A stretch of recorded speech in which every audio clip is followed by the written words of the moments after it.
तो hello everyone, civil spot में आपका स्वागत है।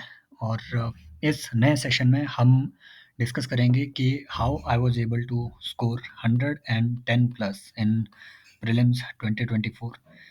Basically I have given 4 prelims out of 4। 3 prelims में I have scored more than 110 plus marks.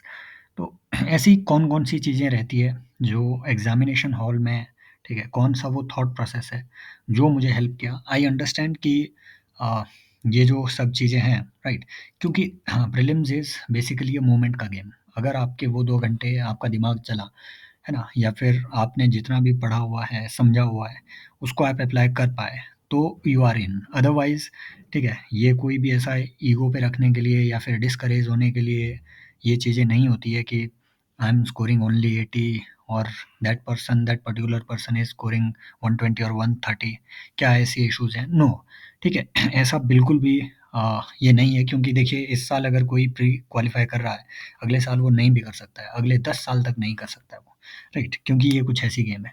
But yes, there has been a certain uh, certain kind of thought process जो मैंने अपनाया हुआ है अपने पिछले प्रीलिम्स में, जिसकी वजह से मेरी हर बार कट ऑफ क्वालीफाई हुई भी है, ठीक है? और बड़े मार्जिन से हुई भी है। वो क्या चीज़ें हैं, उसी को हम इस सीरीज़ में डिस्कस करते हैं। तो ये 2024 का पेपर है। यहाँ हम कोई आंसर डिस्कस नहीं कर रहे हैं जो नए लर्नर है, ठीक है? यहाँ हम बेसिकली ये देख रहे हैं कि लिमिटेड नॉलेज के बेसिस पे जो चीज़ें आपको आती भी नहीं है, ठीक है? उन चीज़ों के आंसर तक आप कैसे पहुँच सकते हैं, वो ठीक है, अपन कैसे सोचते थे बेसिकली, वो ये सोच की चीज़ यहाँ पे हम देख रहे हैं। आंसर अगर आपको देखना है तो www.civilspot.in पे जाइए आप, ठीक है? अगर वहाँ पे हाँ, राइट, इसे लॉगिन कीजिए।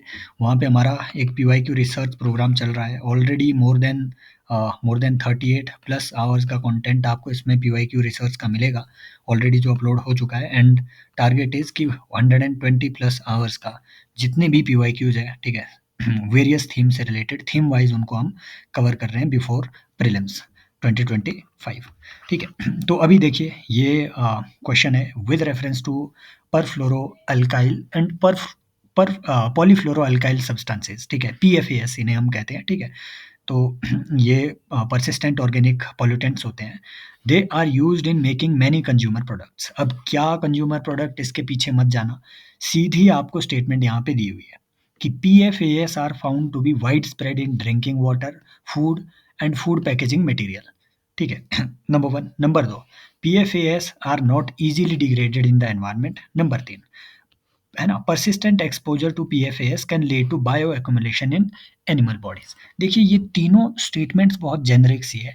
अगली बात, अगर आपको ये स्टेटमेंट का पता नहीं चल रहा है कि ये वाइड स्प्रेड पाई जा रही है या नहीं पाई जा रही है, तो ऊपर जो इसकी डिस्क्रिप्शन है, यूपीएससी खुद आपको हेल्प कर रहा है। वो बस चाहता है कि आप बहुत ध्यानपूर्वक पूरे क्वेश्चन को पढ़ें, ठीक है? और अपनी अपनी लॉजिक का इस्तेमाल करें इसमें।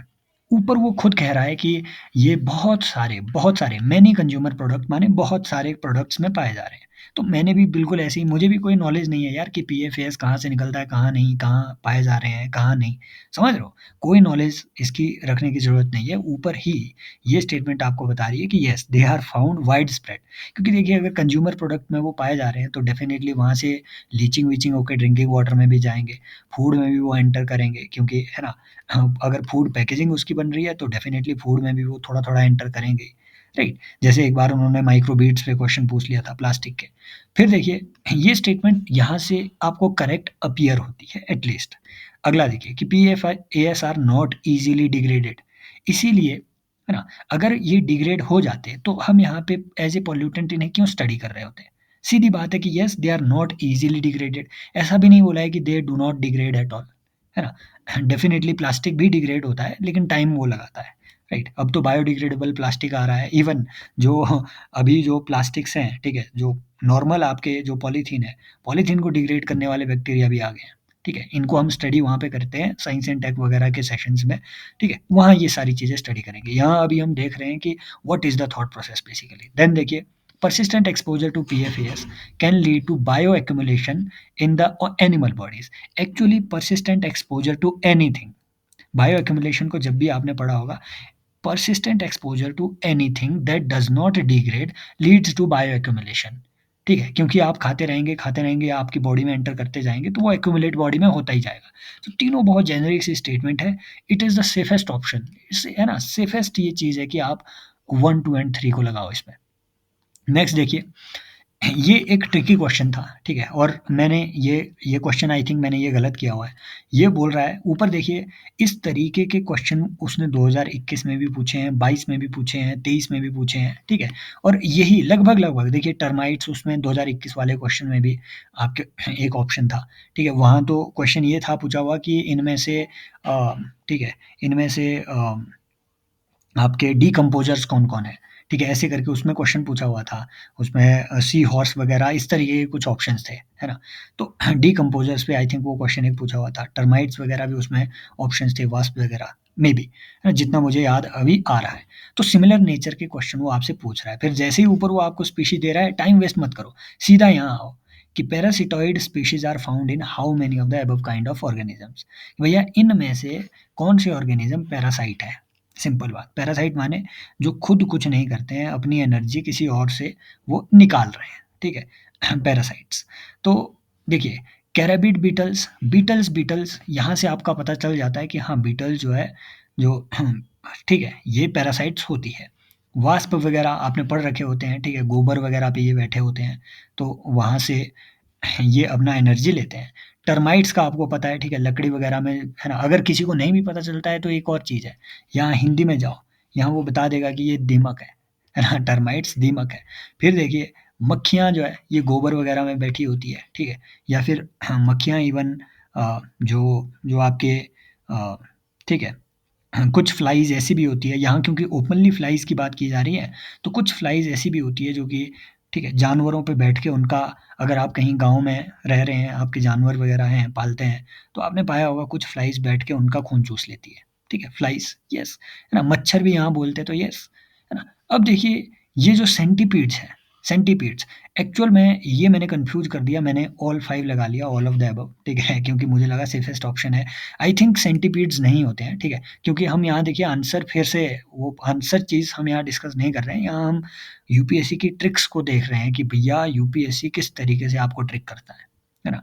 We are not looking at the things कि हाँ, ये ट्रिक अप्लाई करके ये आंसर तक हम पहुँच रहे हैं, नो। बट यूपीएससी कैसे आपको ट्रिक कर रहा है, बीच में उसने ये ऑप्शन दे दिया, है ना? मिलीपीड्स दिया होता तो बात बन सकती थी। एक्चुअल में ये जो मिलीपीड्स और सेंटीपीड्स होते हैं, है ना? They are decomposers. वो जो भी आपका वेस्ट मटेरियल होता है, वो किसी ज़िंदा जानवर को नहीं खाते हैं नॉर्मली, ये बस वेस्ट मटेरियल को या फिर जो मर चुके हुए चीज़ें हैं, ठीक है? उनको खाते हैं। तो आई डोंट थिंक कि ये ऑप्शन में होगा, एंड आई थिंक मैंने ये रॉन्ग ऑप्शन मार्क कर दिया था, but this is the thought process जो कि उस टाइम मैंने सोचा। नेक्स्ट देखिए यहाँ पे कि consider the following plants, groundnut, horse gram and soybean, कि इनमें से पी फैमिली से कौन बिलॉन्ग करता है ना?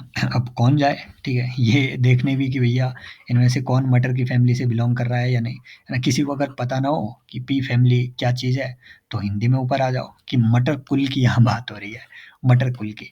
अब देखिए इस टाइप का जो क्वेश्चन है, आपको थोड़ा इधर-उधर का जुगाड़ इसमें बैठाना पड़ेगा, है ना? कि भैया पी फैमिली को अगर आपको डिसाइड करना है कि ये चीज़ें पी फैमिली में आएँगी या नहीं आएँगी, तो कुछ पीस की जो बेसिक कैरेक्टरिस्टिक्स हैं, उनके बेसिस पे ही डिसाइड होगा। फॉर एग्ज़ाम्पल अगर आप कहते हैं कि ऑरेंज जो है, ऑरेंज आपके लेमन की फैमिली से है, दैट मीन्स कि लेमन के कुछ कैरेक्टरिस्टिक्स हैं जो ऑरेंज शेयर करता है, लेमन के कुछ एसिड होंगे जो ऑरेंज शेयर करता है, जो ऑरेंज में मिलेंगे, समझ रहे हो? सिमिलरली पीस के कुछ कैरेक्टरिस्टिक्स होंगे जो इसमें मिलेंगे। अब है ना, मैंने इसमें कोई जोड़-तोड़ बाकी नहीं लगाया कि सोयाबीन, है ना, ग्राउंडनट और हॉर्स ग्राम को क्या बोलते हैं, अगर आपको ये भी पता नहीं है, तो सीधे यहाँ पे आओ कि कुल्थी, जिसकी आपने खिचड़ी वगैरह खाई होगी, ठीक है? तो ये उसकी बात कर रहे हैं। अब सीधे आप देखेंगे ग्राउंडनट को भी आप देखेंगे तो फलीदार होती है, ठीक है? 2 फलियाँ निकलेगी। सोयाबीन की भी फलीदार होती है। हॉर्स ग्राम अगर अच्छे से देखा होगा तो इसमें भी फलियाँ होती हैं, राइट? तो है ना, ये अज़्यूम किया, इसी बेसिस पे मैंने अज़्यूम किया, और एक गेस था क्योंकि इन 2 में तो मैं कन्फर्म हूँ कि येस ये पी फैमिली से थे। हॉर्स ग्राम में मुझे भी कन्फ्यूज़न थी। लेकिन फिर है ना, बीच में आपको ऐसे कुछ गेस मारने ही पड़ते हैं क्योंकि हॉर्स ग्राम पे देखिए पीवाईक्यू ऑलरेडी पूछा जा चुका है ना? कि हॉर्स ग्राम के आई थिंक उसमें क्वेश्चन कुछ ऐसा था कि इनमें से नाइट्रोजन फिक्सेशन कौन-कौन चीज़ें करती है। क्वेश्चन कुछ ऐसा था। 2020 के पीवाईक्यू में तो हॉर्स ग्राम पे ये आई थिंक कुछ इस तरीके से सवाल पूछ लिया था कि इनमें से as per the national biofuel policy इनमें से कौन-कौन सी चीज़ों का यूज़ आप बायोफ्यूल बनाने के लिए कर सकते हैं। Horse gram was one of the option, ठीक है? तो एक पीवाईक्यू इसी पे था कि इनमें से नाइट्रोजन फिक्सेशन कौन-कौन कर सकता है। मटर कर सकता है, हॉर्स ग्राम भी कर सकता है। तो मैंने ये लॉजिक लगा के मुझे लगा कि हाँ, ये लेग्यूम वगैरह पे कुछ पूछ रहे हैं, है ना? उसी उसी बेसिस पे ये पी फैमिली का पूछ रहे हैं और ऐसा ही था भी आई थिंक। नेक्स्ट देखिए ये क्वेश्चन ये मैंने मरवा दिया अपने हाथों से।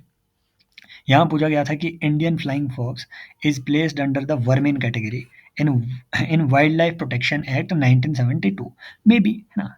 इसे मैंने जब भी आप देखिए स्टेटमेंट और एजर्शन वाले क्वेश्चन पढ़ें तो कभी भी फर्स्ट स्टेटमेंट पे तब तक डिसीजन मत बनाएं जब तक आप सेकंड स्टेटमेंट या थर्ड स्टेटमेंट नहीं पढ़ रहे हैं, क्योंकि सेकंड और थर्ड स्टेटमेंट आपको क्लैरिटी देते हैं। अगर उसमें कंटिन्यूटी मिल रही है, सेकंड और फर्स्ट स्टेटमेंट में अगर आपको कंटिन्यूटी मिल रही है, ये नॉर्मली एस्टैब्लिश करता है कि जो फर्स्ट स्टेटमेंट है वो आपकी करेक्ट होगी, है ना? कंटिन्यूटी अगर दिख रही है कि जैसे स्टेटमेंट 2 कह रही है कि Indian flying fox feeds on the blood of other animal, है ना? वर्मीन आप किसे डिक्लेयर करते हैं? जिन्हें मार देने की इजाज़त हो, राइट? अभी क्योंकि वाइल्ड लाइफ प्रोटेक्शन एक्ट में अमेंडमेंट हुआ है तो पहले 6 शेड्यूल थे, अब उसके 4 हो गए हैं। इन चीज़ों को हम अलग से स्टडी करेंगे, है ना? This is not the place to study it. अगर आपको पता है तो आपको पता है, राइट? तो जो वर्मिन कैटेगरी है ना? इस पे है ना? फॉर एग्ज़ाम्पल इन्होंने 2021 में एक सवाल और पूछ लिया था कि वाइल्ड लाइफ प्रोटेक्शन एक्ट में 2020 में एक्चुअली कि अगर शेड्यूल 6th शेड्यूल में कोई पौधा ऐड होता है तो इसका क्या मतलब होता है? राइट? तो सिमिलर नेचर पे जो वाइल्ड लाइफ प्रोटेक्शन एक्ट पे एफआरए वगैरह पे वो बार-बार सवाल आपसे पूछ भी रहे हैं। तो इंडियन फ्लाइंग फॉक्स जो इतना तो मेरे को पता था कि ये एक बैट है ना? कभी भी फ्लाइंग फॉक्स या फिर है ना फॉक्स फॉक्स टाइप के अगर वो आपसे पूछे तो समझ लेना कि ये फॉक्स नहीं है, लोमड़ी नहीं है, ये बैट है नॉर्मली। फ्लाइंग फॉक्स माने उड़ता हुआ फॉक्स की तरह इसका शेप है थोड़ा, ये बैट है ना? और ये वर्मिन हो भी सकता है, नॉर्मली बैट को डिक्लेयर किया भी जाता है ना? अब स्टेटमेंट 2 यहाँ पे आपको हिंट देती है ना? हिंट क्या देती है कि फ्लाइंग फॉक्स कुछ बुरा है, देती है ना हिंट कि भैया Indian flying fox feeds on the blood of other animal. ये आपको एक हिंट दे रही है कि यार फ्लाइंग फॉक्स कुछ बुरी चीज़ कर रहा है ना? दूसरों के लिए हार्म पैदा कर रहा है। इससे हमें है ना यहाँ से एक एक गट फीलिंग आ जाती है कि हाँ यार ये वर्मिन ही होगा, क्योंकि इसकी एक्सप्लेनेशन कुछ ऐसी है। अब ये एक्सप्लेनेशन सही है या नहीं है वो अलग बात है। बट बट यहाँ से हमें एक हिंट मिल रहा है कि यस यस ऊपर वाली जो स्टेटमेंट है वो पॉसिबल है कि वो सही हो। फिर ये चीज़ देखने के लिए आपको नीचे जब आप ऑप्शन में देखेंगे तो आपको पता चलेगा कि इनमें से एटलीस्ट वन तो करेक्ट है ही। इन दोनों में से एटलीस्ट वन तो करेक्ट है ही, है ना? ये देखो, यहाँ कहीं भी नहीं लिखा हुआ है कि statement both statements are incorrect, यहाँ कहीं नहीं लिखा हुआ है। दैट मीन्स कि इनमें से एक स्टेटमेंट कोई करेक्ट है ही, राइट? अब मैंने ये यहाँ पे गलत एज्यूम कर लिया, मुझे लगा कि हाँ यार ये बैट कुछ जानलेवा होगा, तो ये एनिमल के ब्लड पे ये ठीक है सर्वाइव करता होगा। हालाँकि है ना, इस पे काफ़ी ज़्यादा कवरेज हुई भी थी फ्लाइंग फॉक्स पे, बट एक्चुअल में ऐसा नहीं है। ये ब्लड पे एनिमल के ब्लड पे फ़ीड नहीं करता है, एक्चुअल में ये फलों को है ना, उनका नाश कर देता है, उसे डिस्ट्रॉय कर देता है बेसिकली। इसीलिए इसे वर्मिन डिक्लेयर कर दिया गया है। ठीक है, ये एक ऐसा बैट है। तो ये एकदम शुद्ध शाकाहारी टाइप का बैट है। मैंने ये क्वेश्चन मिस कर दिया and I think I marked a option but no, answer is this statement 1 is correct and statement 2 is incorrect, right? तो इस तरीके का खेला वो आपसे खेल रहे हैं। बीच-बीच में खेल देते हैं बट ठीक है ना? 100 में से अगर आप 80 क्वेश्चन अटेम्प्ट कर रहे हैं, 20 उसमें से गलत भी कर रहे हैं, 20 नहीं भाई 22-25 भी अगर आप गलत कर रहे हैं तो कोई दिक्कत नहीं है, ठीक है? ऐसे आपको बीच में गेस इसमें मारने पड़ेंगे। आगे देखिए कुछ ऐसे भी क्वेश्चन होते हैं जिनको आपको नाम के बेसिस पे, ठीक है, वो थोड़ा आइडेंटिफ़ाई करना पड़ेगा। मेरे बहुत सारे दोस्तों ने ये क्वेश्चन गलत मार्क कर दिया था कि द ऑर्गेनिज़म्स सिकाडा, है ना, फ्रॉग हॉपर या फिर पॉन्ड स्केटर। देखिए 2023 में उन्होंने ऐसे ही पूछा था कि इनमें से फिश कौन-सी है? 3-4 नाम दे दिए थे, एक उसमें गोल्डन माशीर भी था। 2022 में उन्होंने कुछ पंछियों के नाम बोल दिए थे, पूछा कि ये क्या चीज़ें हैं? तो नीचे बर्ड्स थे। तो इस नेचर का क्वेश्चन वो आपसे पूछ ही रहा है, ठीक है? कि सिकाडा क्या है ना? फ्रॉग हॉपर क्या है? पॉन्ड स्केटर क्या है? देखिए सिकाडा का मुझे वैसे ही पहले ही पता था कि हाँ, साइकेड्स क्या होते हैं, सिकाडा क्या होते हैं, साइकेड्स। तो है ना? मुझे उसमें ज़्यादा मेहनत करने की ज़रूरत नहीं पड़ी, बट कन्फर्म करने के लिए मैंने ये जो 2 वर्ड्स थे ना पॉन्ड स्केटर, है ना? जैसे स्केटर कि पॉन्ड को वो स्केट कर रहा है, उसके है ना चारों तरफ है ना स्केटर समझ रहे हो कि उसके चारों तरफ वो एक तरीके से वो हेलीकॉप्टर होते हैं ना, हेलीकॉप्टर, है ना? हेलीकॉप्टर, वो आप कहीं तालाब के आस-पास गए होंगे, तो उसे हाँ, ठीक है, कुछ ऐसी छोटी-छोटी आप कह सकते हैं कि मक्खी टाइप के छोटे-छोटे जीव होते हैं, है ना? पॉन्ड स्केटर्स, वो उसके चारों तरफ स्केटिंग, है ना? उसके चारों तरफ उड़ते हैं उस पे, राइट?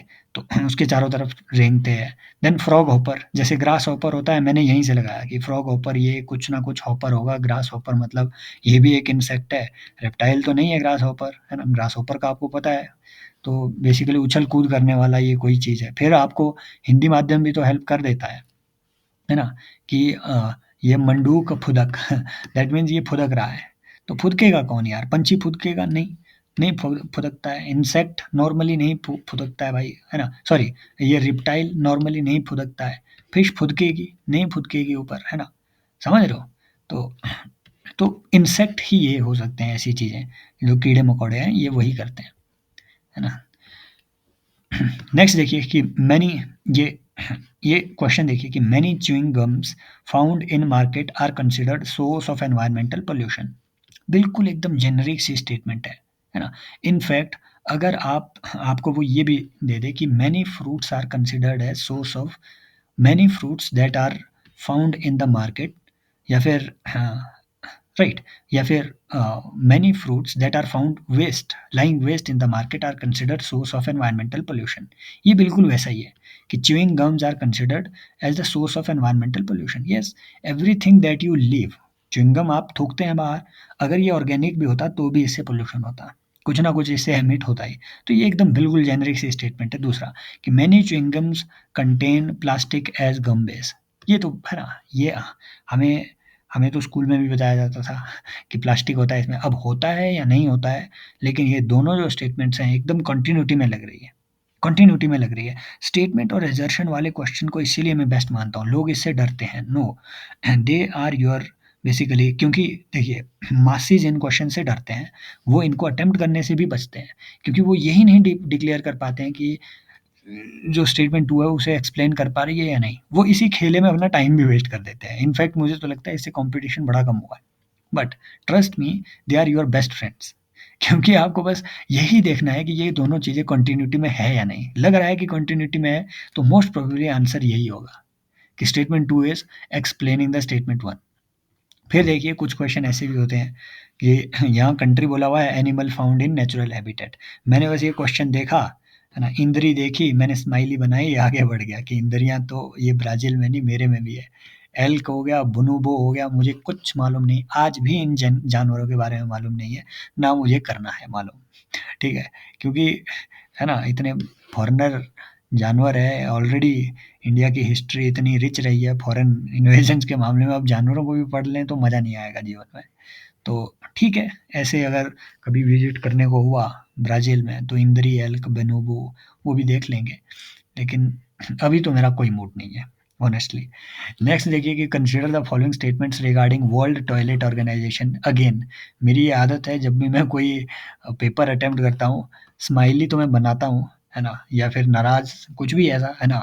तो यहाँ पे भी मैंने ऐसे ही बना दिया था एकदम, जैसे ही मैंने देखा है टॉयलेट पे क्वेश्चन पूछ लिया अब तो, कि it is one of the agencies of United nation. ये मैंने देखते ही काट दिया, ये देखिए मैंने देखते ही काट दिया, क्योंकि मोस्ट प्रोबेबली एक बात आप मान के चलिए कि मोस्ट प्रोबेबली जो एजेंसियां आपको नई वहां पे दी जा रही है ना, एक एक बात ये समझिए, जो एजेंसियां आपको नई वहां पे दी जा रही है, और अगर आप एक सीरियस एस्पिरेंट हैं, सीरियसली आप पढ़ रहे हैं, पिछले 1-2 साल से पढ़ रहे हैं, अगर आपने उस एजेंसी के बारे में नहीं सुना है, तो मोस्ट प्रोबेबली वो यूएन की एजेंसी नहीं होगी।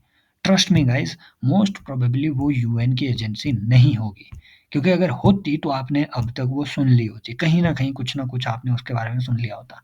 समझ रहे हो? और नॉर्मली ऑप्शन वो ऐसे ही दे रहा है, ऑप्शन वो इसी टाइप से दे रहा है। भले वो न्यूयॉर्क डिक्लेरेशन ऑन फॉरेस्ट वगैरह की बात करें, उसमें भी यही ऑप्शन था कि ये यूएन के अंडर हुआ है क्या, 2021 का ये पीवाईक्यू है। सिमिलर नेचर के वो क्वेश्चन पूछ रहा है, इसीलिए मैं कहता हूँ this is why PYQs are very important. ये जो मिसलेनियस क्वेश्चन है ना, इसमें आपको एज दे देते हैं पीवाईक्यू, तो इसे मैंने देखते ही हटा दिया। दूसरा कि World Toilet Summit, World Toilet Day, World Toilet College are initiatives of this organisation to inspire the action to tackle the sanitation crisis, है ना। मे बी देखिए ये बहुत जेनरिक सी स्टेटमेंट है, हो सकता है ऐसा हुआ हो, है ना? फिर देखिए यहाँ कि the main focus of its function is to grant funds. ये भी मैंने इसीलिए एलिमिनेट कर दिया क्योंकि I was very familiar to PYQ and their language. ऐसे ही उन्होंने वाटर डॉट ओआरजी पे उन्होंने एक क्वेश्चन पूछ लिया था, ओआरजी पे 2021 का ये क्वेश्चन है। उन्होंने क्वेश्चन पूछ लिया था कि water dot O R G क्या फंडिंग प्रोवाइड कर रहा है, ठीक है, वाटर स्कार्स नेशंस को, नो।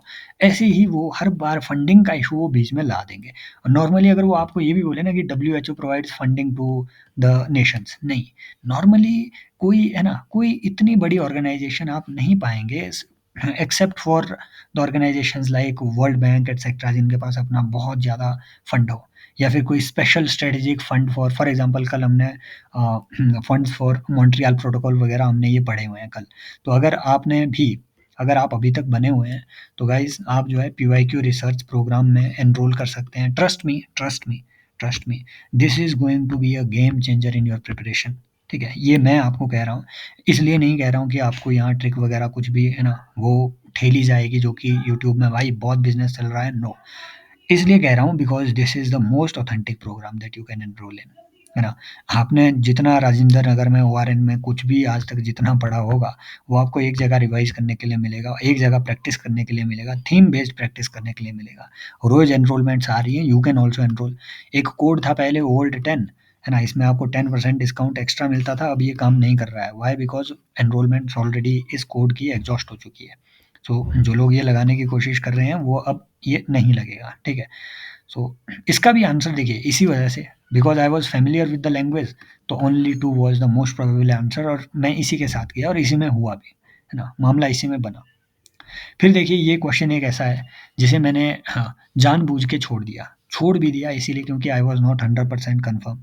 तो बीच में छोड़ देना भी सही रहता है अब, कि Lions do not have particular breeding season. ये बात मुझे मालूम थी, है ना, क्योंकि लायन जो है आप, है ना, क्योंकि इतने बड़े मैमल्स हैं नॉर्मली, और हमने कभी सुना नहीं है कि लायंस कभी हाइबरनेशन वगैरह में गए, एस्टिवेशन वगैरह में गए। तो नॉर्मली, है ना, ये, और हमने ये भी नहीं सुना कि लायंस के साथ कोई ऐसा एरिबाड़ा फिनोमिना जैसा हुआ, है ना, जैसा कि आप मुझे कमेंट सेक्शन में बताएंगे एरिबाड़ा फिनोमिना किस चीज़ से रिलेट करता है और ये कौन सी बीच में इंडिया में सबसे ज़्यादा देखा जाता है, ठीक है। तो लाइन्स के साथ ये मैंने अज्यूम कर लिया कि हाँ may be this statement is correct, क्योंकि ऑप्शन भी बता रहे हैं कि इनमें से एटलीस्ट दो तो करेक्ट है ही, है ना। तो अज्यूम कर लिया कि हाँ most probably this is correct. फिर unlike most other big cats, cheetahs do not roar, ये मैंने स्पेशली पढ़ के रखा था। दिस इज वाई मैं आपको कहता हूँ कि जो जो आपकी डाउन टू अर्थ है, ठीक है, डाउन टू अर्थ को बहुत अच्छे से कवर कीजिए, उसके एटलीस्ट यूट्यूब चैनल को देखिए, उसमें ऐसी इन्फॉर्मेशन बहुत अच्छे से दी जाती है कि यस चीते जो है रोअर नहीं करते हैं, ये है ना म्यू से थोड़ा ऊपर, रोअर से थोड़ा नीचे। जो बिल्ली की म्याऊं होती है ठीक वैसे ये एकदम, है ना, सॉफ्ट सूदिंग इनकी साउंड रहती है, ये रोअर नहीं करते हैं। बट मैं फिर भी इसमें डाउट था, मुझे डाउट में था, इसीलिए मैंने ये क्वेश्चन छोड़ दिया। मैं तीसरे में वाले में भी डाउट में था कि unlike male lions, male leopards do not proclaim their territory by scent making. मुझे ये बात पता नहीं थी कि ये सेंट कोई छोड़ते हैं या गंध अपनी छोड़ते हैं या नहीं छोड़ते हैं। तो मैंने ये क्वेश्चन छोड़ दिया, और छोड़ देने में, ट्रस्ट मी गाइस, ज़िंदगी में बहुत चीज़ें तब सुधरेंगी जब आप उन्हें छोड़ दो। तो छोड़ देने में है ना, बुराई नहीं है। बहुत सारी चीज़ों को आपको छोड़ देना पड़ेगा। It is a game of negating the things, है ना, और इग्नोरिंग द थिंग्स। कुछ चीज़ें इग्नोर करनी पड़ेंगी।